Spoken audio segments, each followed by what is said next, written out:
सद्गुरु साईनाथ महाराज की जय। ஓம் சாய்ராம். ஸ்ரீ சாயியின் ஆசீர்வாதத்துடன் ஸ்ரீ கோவிந்த் ரகுநாத் தபோல்கர் என்ற ஹேமாத்மன் இயற்றிய ஸ்ரீ சாய் சச்சரித்திர கிரந்தத்தின் அடிப்படையில் தொகுத்து மூல மராத்தியில் விரிவுரையுடன் இயற்றிய தைந்தின் சாயிபோத் பேராசிரியர் டாக்டர் சீதாராம் கணேஷ் தேசாய் அவர்கள். இந்த நூலின் தமிழ் மொழிபெயர்ப்பு ஸ்ரீ சாயியினுடைய தினசரி ஞான போதனை தொகுத்து வழங்குபவர் டி.ஆர். மாதவன் அவர்கள். பிரார்த்தனை. சமர்த்த சாயி, இச்சிறு மந்திரம் புனிதமான ஜெயமருளும் மந்திரம். இது இனிய பக்த பாவ மோக்ஷ சூத்திரம். அவரது புனித வாழ்க்கை வரலாறு மதுரம். சாய்நாதர் கடவுள் பக்தியுள்ளவர், தர்மத்தை பின்பற்றும் பிரபஞ்ச பாலகர். இப்போது இவர் வாழ்க்கை வரலாற்றை பாடுங்கள், மன அமைதியை பேணுங்கள். ஈஸ்வர் அல்லாஹ் ஒருவரே கூறுவார், கடவுளில் வேறுபாடு இல்லை என்பார். சாய்ராம் உங்கள் அன்பான சொற்கள், பக்தியும் மரியாதையும் அருளும் வார்த்தைகள். ஓம் ஸ்ரீ சாய்ராம். ஸ்ரீ சாயினுடைய இன்றைய ஞான போதனை அத்தியாயம் 5, ஓவி 42. மகா மனிதர் அக்கல் கோட்கர். ஆனந்தநாத் அவருடைய சீடர் சிறந்தவர். சாயியை தன்னுடன் இணைத்து பார்த்த பின் கூறினார், இவர் வைரம் ஒரு உண்மையான வைரம். ஒரு முறை ஷிரடியிலே வசிக்கும் மாதவ் பல்வந்த் தேஷ்பாண்டே, தகதுபாவு காயகே, நந்தாராம், சிவராம் மார்வாடி மற்றும் பாக்ஷந்த் மார்வாடி ஆகியோர் ஆனந்தநாதரை தரிசிக்கச் சென்றனர். அவர்கள் அனைவரும் மாட்டு வண்டியிலே அமர்ந்து அங்கிருந்து திரும்பும் போது கிராம மக்கள் போக வேண்டாம் என்று தடுத்தனர்.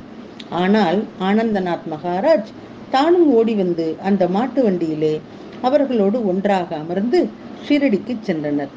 ஆனந்தநாத் அக்கல்கோட் மகாராஜினுடைய சீடர். சாயியை முதன்முறையாக பார்த்த அவர், அட இது வைரம், உண்மையான வைரம் என்றார். அப்போது பாபா வாலிபராக இருந்தார். இன்று இது பாறையில் கிடந்தாலும் அது பனிக்கட்டி அல்ல, வைரம்.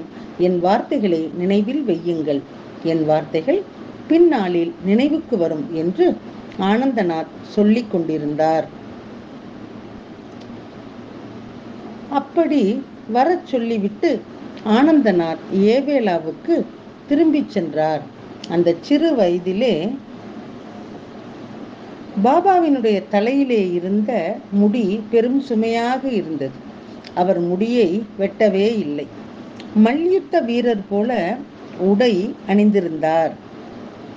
ஷீரடியிலே குருஸ்தானுக்கு அடுத்த இடத்திலே பாபா தன் கைகளால் மலர் தோட்டம் அமைத்திருந்தார். ரகதா கிராமத்திற்கு செல்லும் போது பாக்கு, மல்லிகை, முல்லை போன்ற மரக்கன்றுகளை கொண்டு வந்து வெறிச்சோடிய இடங்களிலே அவரே தோண்டி மரக்கன்றுகளை நட்டு செடிகளுக்கு தண்ணீர் பாய்ச்சுவார். வாமன் தாத்யா கும்பார் அவருடைய பக்தர்கள். இதற்காக அவர் பாபாவுக்கு 2 பச்சை பானையை கொடுப்பார்.